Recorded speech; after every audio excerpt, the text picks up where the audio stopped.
All right, let's talk about the public pension offsets. And I'll go through these really quick. The first one is a windfall elimination provision. Now, this hits a lot of people in Ohio. Ohio is the #1 state that's affected by the windfall elimination provision and the government pension offset. So the windfall elimination provision is a provision that looks at your worker benefit. So remember, it's your benefit, the benefit you're going to receive from Social Security. And here's the deal. If you've worked inside the system, let's say you work for STRS, you're a teacher, and you're going to get state teachers retirement, you're going to get PERS, whatever it is. But you have a side job where you work in Social Security. Okay, so you're in the system and you're outside the system.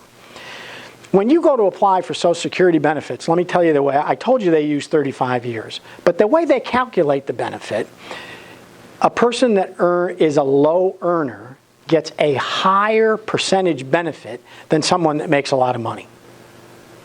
So as a percent, your benefit as a low earner will be higher than someone that is a high earner. So when you go to Social Security and you've had a job for $20,000 or $30,000 in addition to your $75,000 STRS pay that you receive, what do you look like to Social Security? You look like a low earner. You're making $20,000 a year. Well, you're really not. You get this job over here where you're earning 75. So where there's two government pensions involved, they say, look, you're not a low earner. You're working for STRS, or you work for STRS. We're going to reduce the benefit that we're going to pay you because you can't take advantage of two government pensions. You're not a low earner. That's the windfall elimination provision. Everybody talks about these as, the double dip. Well, you're really not double dipping. So they're making your benefits smaller because you're really not a low earner. That's the theory behind the windfall elimination provision.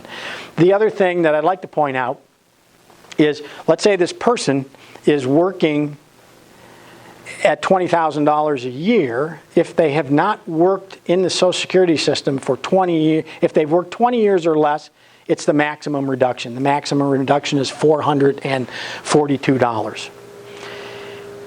If you've worked 30 years in the Social Security system, the windfall elimination provision goes away.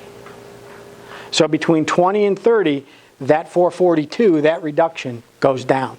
So if you've got 30 years in the Social Security system and you've got your STRS pension, there's no reduction because you've worked 30 years in Social Security. Confused? Me too.